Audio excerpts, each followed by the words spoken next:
Welcome back, and sorry for that technical difficulty, but we are going to get right back into the swing of things with Sully from Diversified Bars and Restaurants. We're talking about, yes, it works, the mic works, we love that. Love when that happens. We're talking about your New Year's resolutions, whether you fulfilled them or not. I will let you do the honors. So it wasn't, I mean, I guess it was a New Year's resolution to a certain degree. We've been doing this for a little while. We're just trying to go green at our restaurants. We're doing as many things as we can right now. It's going to be an ongoing effort, but we're trying to eliminate some of our waste, some of the negative, some of the environmentally unfriendly practices that have been going on that a lot of restaurants do. A few big things were things like straws.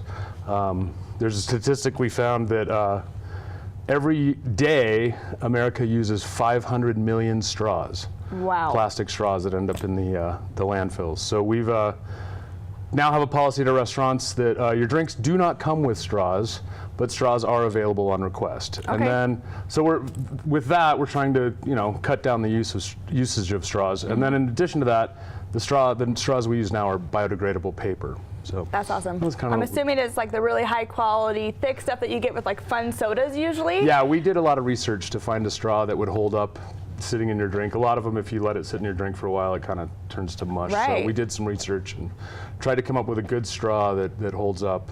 What other things? I saw on your notes that you switched from cocktail napkins, which just obviously seems like a massive waste, to coasters. Well, so I mean, a number of years ago, and we've always tried to do some, and so a number of years ago, one of the things we did is we used to use cocktail napkins all the time, which are one-time use. Now we use just the standard paper beer coasters, which are also biodegradable, but we can use them for a while now, so you can get 10 uses out of them each time and not have to be wasting quite as much. And then years ago we switched all our bathrooms to air hand dryers, which we used to go through cases and cases of paper towels, and now I'm sure we've kind of stopped that.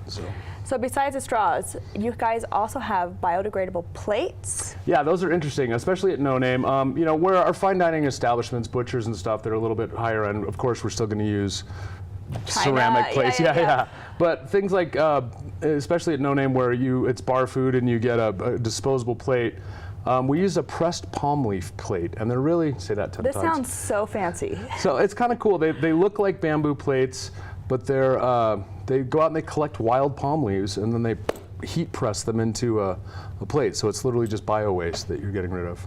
And so you just recycle them after those go into the landfill, but they of course will biodegrade. And then same with, we kind of did everything at the No Name along that. We have a biodegradable tableware, silverware, whatever you call it. So those, now again, it's something that will degrade. We do all our to-go boxes are recycled and biodegradable.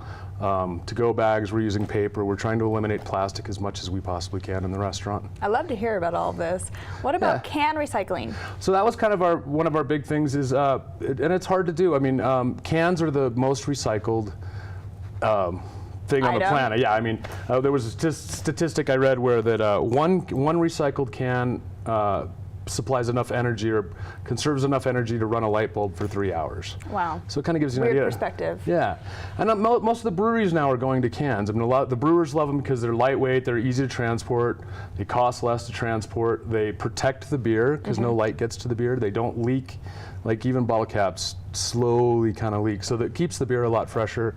And there's a misnomer back, I think, my generation, we always liked bottled beer better because we always said it tasted better, which maybe it did, but they've improved the lining on cans so much now that you don't get that aluminum taste that you used to get. Oh yeah, a little metal. Yeah. So for us, it's a matter of logistics. I mean, we have to separate everything out. It has to be done behind the bar because you can't have your trash cans in front for the servers because people will throw garbage in them. Right. And then we just don't have a lot of space. So every day we have to collect all the aluminum, and then we are hiring somebody actually to come and pick our aluminum up every day so we can get it out of the bar. We just have nowhere to keep it. You guys are truly making a ton of steps to go greener. We are, and then we have some stuff planned for the future. I'm not going to disclose what it is yet, but we have some.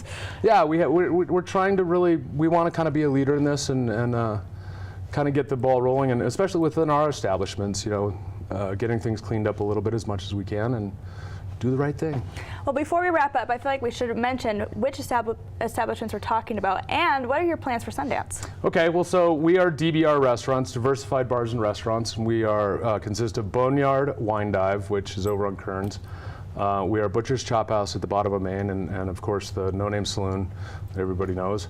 And Sundance, we're open to the public. We kind of always had a policy that we like to stay open. We don't rent our place out necessarily for private parties, so everybody's welcome to come on down. Do the hours change at all?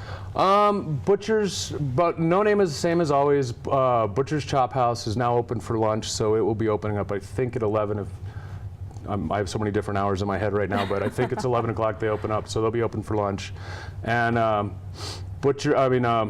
Boneyard is open every day for brunch, so come on down and have breakfast. It's a great place to have. Not a lot of people know that we do breakfast over there, so it's a great place to have breakfast. So it will be serving breakfast every day during Sundance. Normally we just do brunch on the weekends. Nice. Well, Sully, thank you so much for joining me, and really, congratulations, and thank you for making all of these steps to go greener. Awesome. Thanks. Pleasure. All right, we do have a lot more coming up on the Mountain Morning Show. More live music and more guests all coming up.